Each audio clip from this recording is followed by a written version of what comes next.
Braga, Portugal, a city that I've been calling home for almost 2.5 years now. A city that I can say that I've actually really been enjoying calling home. But in 2024, is it still worthwhile to move here? Is it a place that actually is worth thinking about? Last week, I spoke about how many people are actually leaving Portugal, but I still enjoy it nonetheless. I enjoy living here, and I do have my reasons why I think people should be moving abroad or should be moving to a place and moving towards something rather than getting away from something, whatever. I'm not going to get into it in this episode. Feel free to check out last week's episode. But is it still something that is worthwhile considering? I'm Rafael Di Furia. This is another episode of Not Your Average Globetrotter. Roll that intro. When looking at moving to Portugal, and specifically moving to Braga, Portugal, a lot of people consider the fact that in Portugal, they will probably have a lower cost of living. But after doing a bit of research, many people find that it isn't as low cost as they had maybe thought before. And after looking at cities like Lisbon and Porto, many people find that they are going through the list of different cities in the country, and Braga, being one of the largest cities in the country, ends up on those searches. Even though it's not one of the biggest cities that you'll ever find, it's still one of the biggest within the country. Even though generally speaking, Braga is a bit less expensive than living in cities like Porto or Lisbon, in my personal opinion, based on the prices that I've been seeing, to me, things look like the gap is actually getting smaller and smaller. And I know many people, both foreigners and locals alike, are being priced out of living in Braga.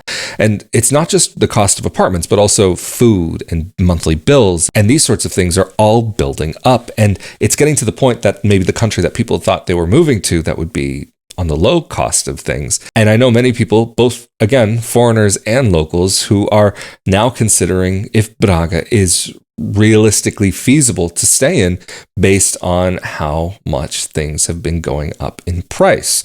And so the first thing, of course, that we're going to talk about is going to be regarding the price of a place to live, the cost of an apartment, a house, whether you're renting or buying. Things have gone up considerably. In my personal opinion, things are way out of hand and things cost way, way more than they really should. The value of what you're getting versus the price that you're paying, in my personal opinion, isn't quite there. Are there deals to be found? Most definitely. However, finding those in Portuguese cities, the main Portuguese cities at least, is becoming more and more difficult, not only because of the pricing, but also because of the availability, especially when it comes to rentals. And for many people who are moving to Portugal and trying to get a visa here, they have to have that rental set up beforehand. So there are plenty of people that are willing to do things in a way that doesn't fit within some of the cultural norms, such as maybe not even negotiating first and renting a place for an absurd price, sight unseen, or at least quasi-sight unseen. Granted, I also did rent an apartment in Portugal with just a video tour alone, but I already had an understanding a little bit more of the local scene, how things work, and did a bit of negotiating before I got into my apartment. But nowadays, because the demand is so high, the amount that you can actually, even in this past couple of years since I moved here, the amount that you can negotiate these days, I would say, is even less. There are many landlords now who are not even willing to budge, not even maybe 20 euros. So this is another thing that I would say is worthwhile taking into account. But even among the people who live in Braga, many people who are thinking whether it is realistic to be able to stay here or not are looking at property outside of the city. Vila Verde, Famalicão, and other places that are either a little outside of Braga or maybe between Braga and Porto. There are plenty of villages in the countryside that you can find places that are still reasonably priced to an extent, but also there are a few other cities in the area that people have been looking at. Barcelos, Guimarães, for example. These are all places that have availability, but because people are now starting to look away from Braga, now these places are starting to kind of pick up a bit as well. Like I was saying, people were looking at Lisbon and Porto and then kind of working their way down the list. And now even from Braga, people are working their way even further down the list.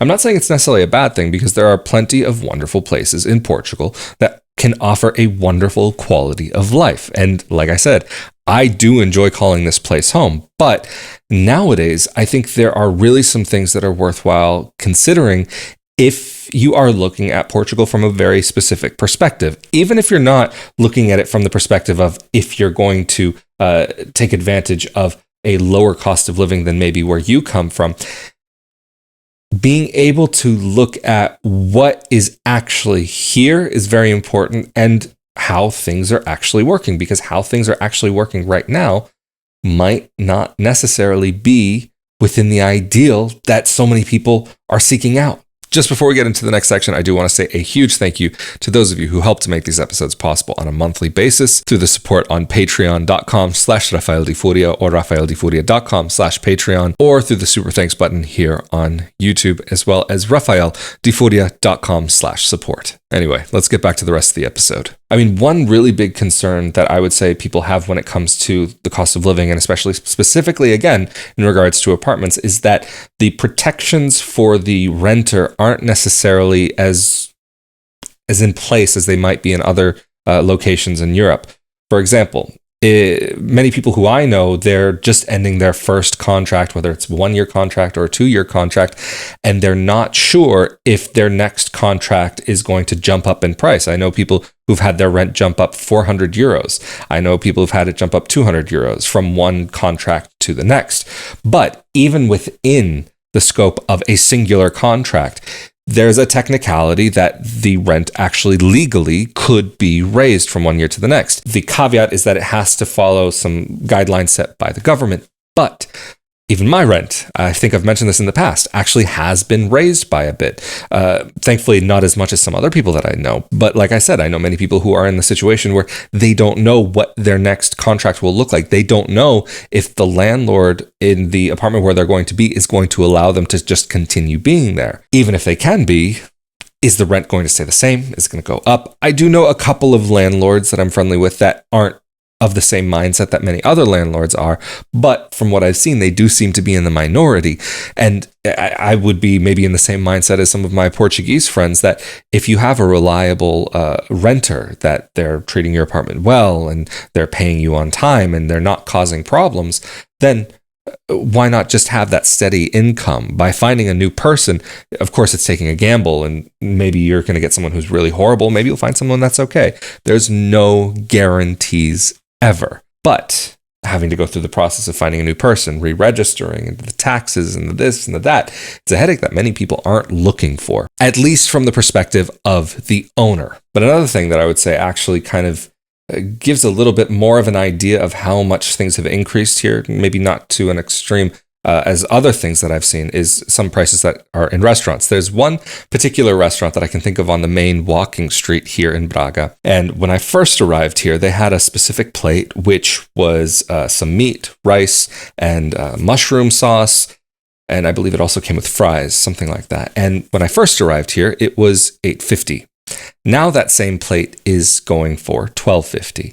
I've seen other places, other restaurants that have had much steeper increases over the same amount of time. Again, we're only talking about 2.5 years basically since I've been here, and they've been raising steadily. And there are many restaurants that I see that they just kind of keep covering up the previous prices on their menu, or you go one time and they have a particular menu, and then you go again maybe a couple months later and they've got a whole new reprinted menu. The same things on the menu, but the prices have been increasing, and then the prices have been increasing so much that they just keep like using whiteout or a sticker to cover up the price and then rewriting over what that price would have originally been.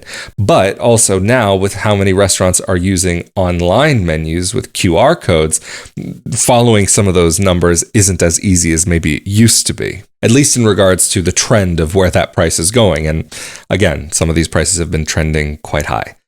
Granted, in another part of the world, yes, you would pay a lot more for this, but in a country like Portugal, where maybe even, say, 10 years ago, you would have spent a lot less for that, it's an issue that many people are looking at. And yes, prices around the world, inflation, and all the various problems that are existing in this world are changing the cost of living everywhere. But in a country like Portugal, where people do specifically aim to go to because of how low it used to be and how much it's been sold, I would personally have concern with how fast certain prices have been going up. In some other parts of the world, I've been seeing that the cost of living hasn't increased as much, or it's stabilized a little bit more, or even the housing market has stabilized in some other places a bit more. But here in Portugal, things have been holding on pretty strong, because even though the tax incentives aren't still being offered like they were, there are still a lot of people who are looking at Portugal because, yes, it does offer a wonderful quality of life.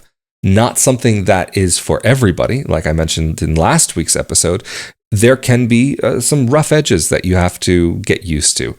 I enjoy those. I know they're not for everybody, but I like some of the grit that you can find here. It gives it a bit more character. And then also, when we're talking about living here, of course, you're going to have to interact with people from here. But there are people who do get by with minimal interaction with locals, which I think is an absolutely missed opportunity and completely absurd.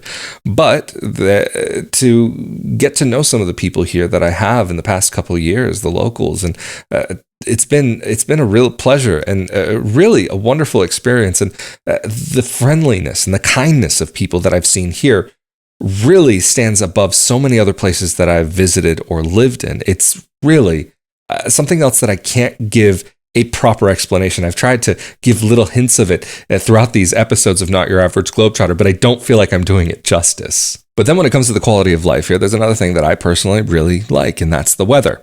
Granted, it rains here a lot. And when I say a lot, I really mean a lot. And it's too much for many people who I know here. And that is actually another reason why many people do think about leaving. But as someone who spent time in the Northwest, grew up in the Northwest of the US, I would say it's not that big a deal. I don't mind it that much. If I get a little bit rained on, I'm not going to melt like the Wicked Witch from The Wizard of Oz.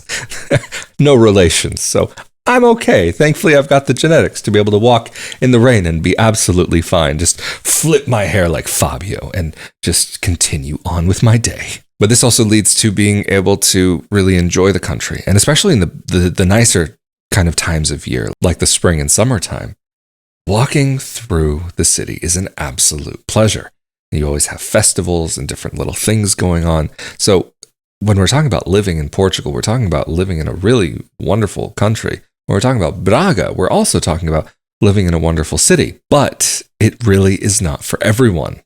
Is it for some people? Sure. But taking the time to find out if it's the right place for you really will make all the difference. And I would say, especially nowadays, picking up and just arriving here is not going to be the best idea. And actually taking the time to spend a bit before you commit to living here will definitely be worthwhile. But anyway, this is where I'm going to round out the episode. I'm Rafael Di Furia. Thank you so much for joining me for another episode of Not Your Average Globetrotter. And especially thank you so much to those of you who helped to make these episodes possible. All of the links are down in the more info section below this episode. Stay safe and healthy out there, and I'll see you all next time.